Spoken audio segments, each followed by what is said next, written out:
I've been talking about the 5 hindrances.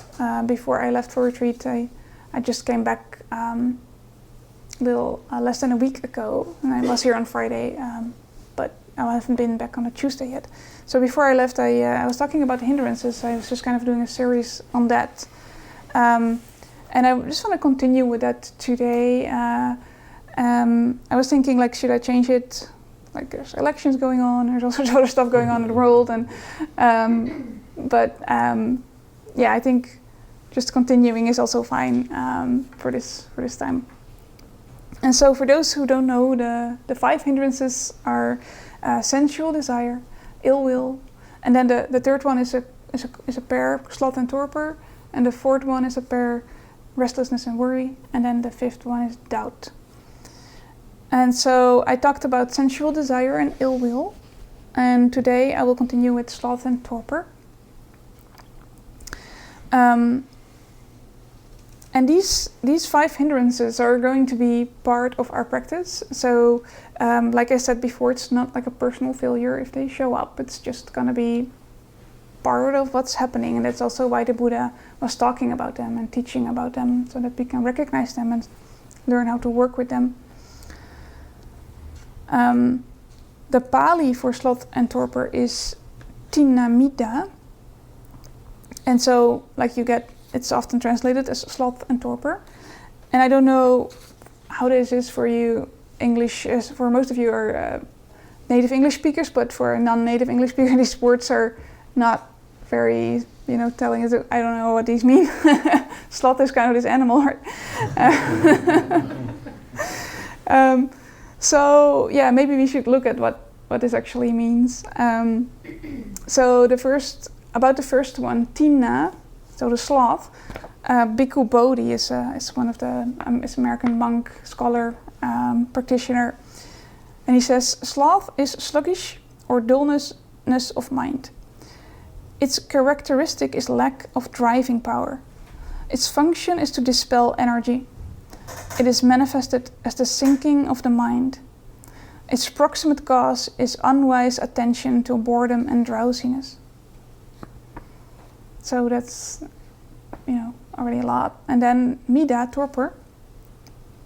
Torpor is the morbid state of the mental factors. Its characteristic is unwieldiness.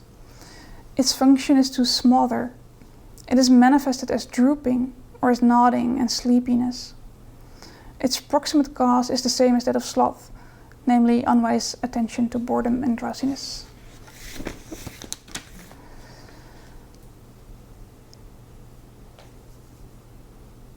So often these two are named as one hindrance together, but they can express in different ways. Like one is more of a sleepiness, and the other one is more of this dullness, sinking mind kind of feeling. But maybe it's, instead of trying to find out exactly what the differences are or what, the nuances are, maybe it's more interesting to just look at the whole package of sleepiness, dullness, drowsiness, sinking mind. And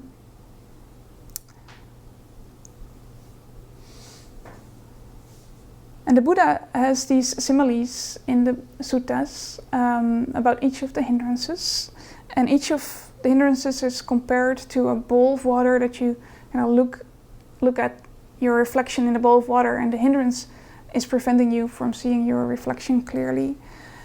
And so for sloth and torpor, he says, suppose there's a bowl of water covered with water plants and algae. If a man with good sight were to examine his own facial reflection in it, he would neither know nor see it as it really is. So too, when one dwells with a mind obsessed by sloth and torpor. And so then we also don't really see what is happening. And so it's like a bowl of water overgrown with water plants and algae.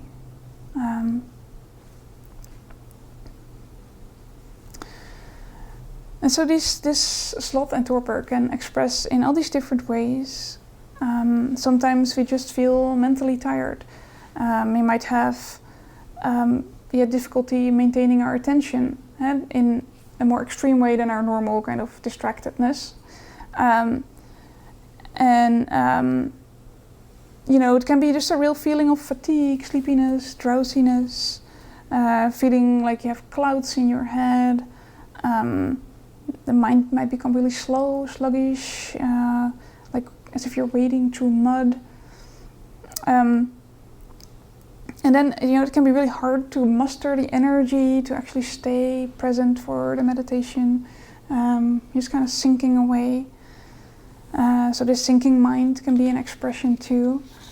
You might recognize that you're just kind of like sinking away as if, you're just not present. It's not happening. And there might be like too much relaxation and not enough alertness going on. You might get like these dream images. There can also be kind of a sense of laziness, like feeling too lazy to meditate, not really wanting to put your mind to it. No real motivation. Like it can express of like, oh, I'm just gonna hang for the TV now. Like, let's just blank out and just, play a video game or whatever it is that you like to do when you when you want to distract yourself. And of course, you can also be physically like not being able to keep your body upright. Just if it is really only just pure physical fatigue, then it might be useful to just take a nap. Or just get enough sleep during the night. Make sure that you can make enough hours.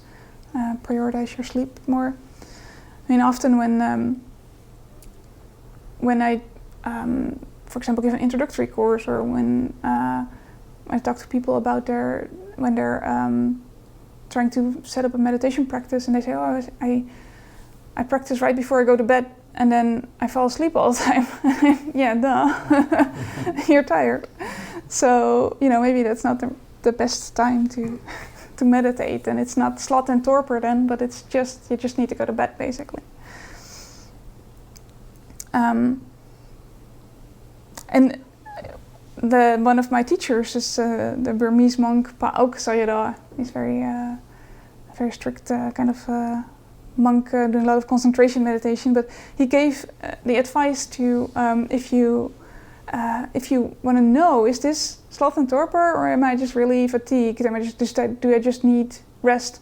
Is to think about your favorite fantasy, maybe like a vacation in the Bahamas or something, and then see if there comes some energy comes back. So if the energy comes back, if you actually feel like more engaged because you're thinking about your fantasy, then you're probably experiencing the sloth and torpor. Because there is energy. But if it's not working, you're not even able to think about this fantasy, then you probably just need some more rest. So that's the advice of this monk.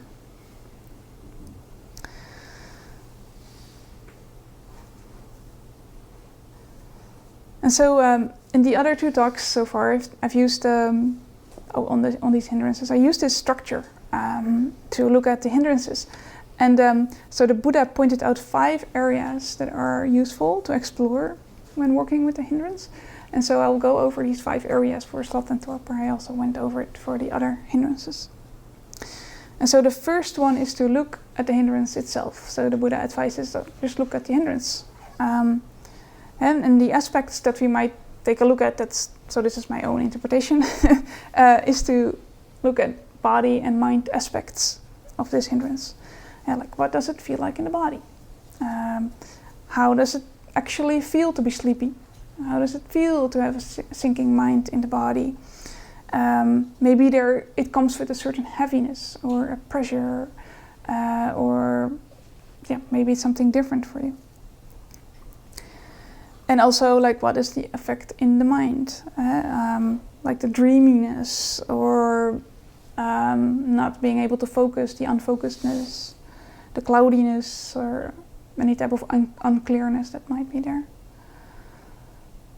So this first step is about getting familiar with the hindrance, really getting to know it. Like, what is it like, the curiosity? And this is one of the hindrances that I've had probably the most experience with. I don't know if it's the most, because Sensual desire and ill will are pretty common too. But I've had this illness called chronic fatigue syndrome, and luckily I'm mostly healed. But when I was still in the thick of it, I started meditating, and it was back in the Netherlands where I'm from. And at some point, I was describing my practice to my teacher, and she was like, "Oh, but maybe you should kind of investigate this tiredness that you feel.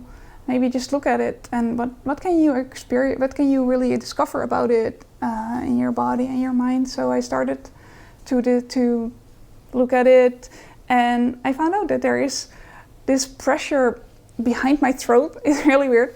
This pressure behind my throat in the brain, kind of, next to kind of the irritated eyes and the pressure behind the eyes. But there was also this pressure there, and I was like super surprised that there was this pressure there. So just this novel kind of finding, like, oh, this is interesting, really sparked my curiosity and felt not as much as the enemy anymore. It's more like, oh yeah, this is just an interesting thing to look at. So if we can look at the hindrances in that way, that can be really helpful for our practice. Not see them as the enemy.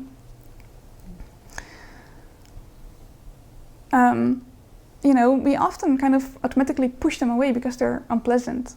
I mean, sense desire can sometimes be pleasant, but often it's unpleasant, and then we just want it to go away. So this curiosity can kind of counter that tendency for pushing it away. And so the more we can allow the hindrance to be there, the more it can dissipate in its own time. Once we start pushing, it will just kind of stay longer, basically. And so that's the first aspect, investigation, look at it. And then the second step that the Buddha names is to work with it, to work with the hindrances, not only just observe it, but I think I'm a step ahead. It's aware when the hindrance is not present. That's the second step. So noticing when we're not sleepy, when we're not drowsy, when we're not fatigued. This is great. Like, if you've ever had like a condition like chronic fatigue, then it's so amazing to have energy. Like, you can really appreciate that. So just think about that when next time you feel energy, like, oh wow, this is great. So we can really appreciate that this hindrance is absent. And then the third step is to look at how did this hindrance arise? And it's kind of important because once we start to see how the hindrance arises, how the sloth and torpor arise, the different kinds can have different reasons to arise, maybe. But some of the things we can look out for are, when does it come? Why does it come? And if we do that, then it might be easier to work with it, which will be the next step.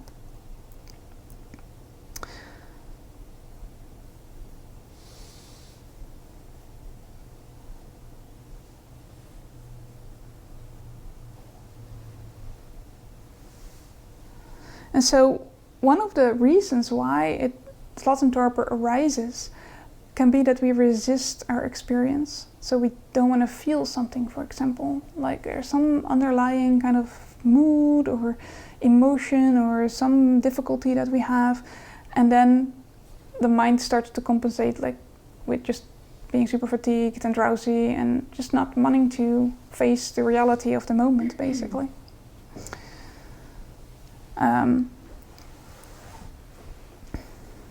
even like if we do get kind of sleepy, but it might be just a normal kind of fatigue sleepiness, and we start to resist that, then there might be more drowsiness and sleepiness actually arising because we're resisting our natural sleepiness. And sometimes unwise attention to certain pleasant feelings could cause could cause drowsiness too. Like kind of indulging in this dreaminess, for example, can just kind of make it worse. And so then the fourth aspect is to look at how to, quote unquote, remove the hindrance. The Buddha uses the language remove, but I don't really like that language, or at least in the translation that I looked at. But the essence, I think, of this instruction is how to work with the hindrance. Because it's not like, oh, let's decide to get rid of this drowsiness. That's usually not how it works. It's more about like, oh, let me investigate, let me look at why it arises, and then there are certain things we can do with this specific hindrance, this specific sloth and torpor. So one thing that can be helpful, which is helpful for all the hindrances, is allowing it. The more that we can allow whatever is happening, the more these states of mind and body can just move through us. So it's a really interesting practice note, allowing something that's easily overlooked, because some things are just unpleasant and we just push them away. And sometimes it helps to just, ask yourself, am I allowing this to be here or am I resisting it? Just to check in for yourself. And then some other remedies that the Buddha calls out in the suttas are to, for example, I'm not sure if this one is from the suttas, but to give attention to more to the mind, like start counting your breaths, for example. But this in the suttas is, for example, if you are doing breath meditation, to look at, is this a long breath or a short breath? To be a bit more specific about what's actually happening. And you can also bring to mind your reason to meditate. Like, what is your motivation? That can bring also energy. Some of the classic things in the suttas are also to reflect on the Buddha, the Dhamma, and the Sangha. For some that are more of a devotional type, that can be really helpful.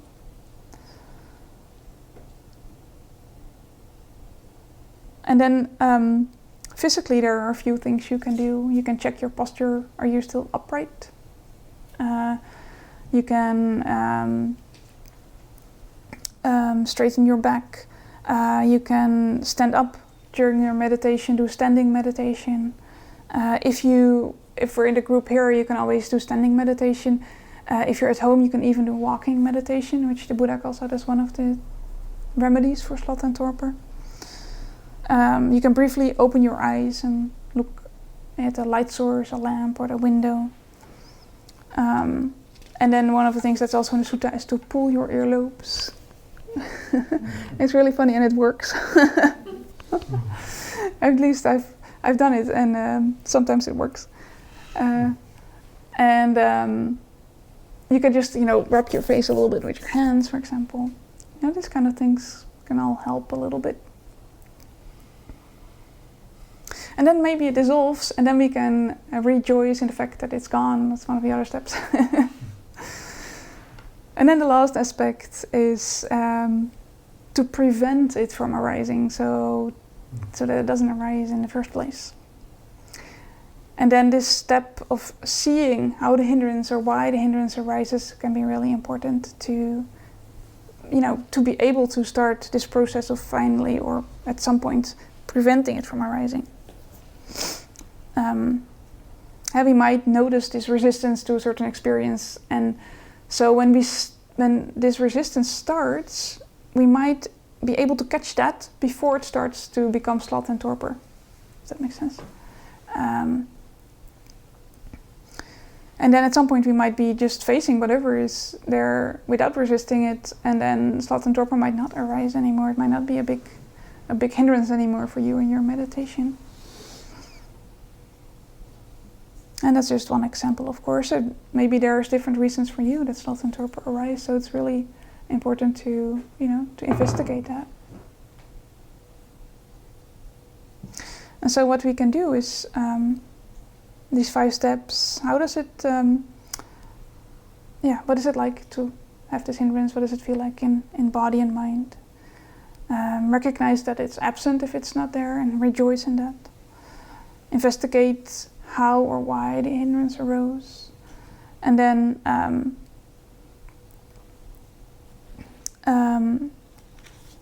the 4th one was how to remove, quote unquote, the hindrance, and then how to prevent it from arising. And then I want to end with a quote from the Buddha, where he compares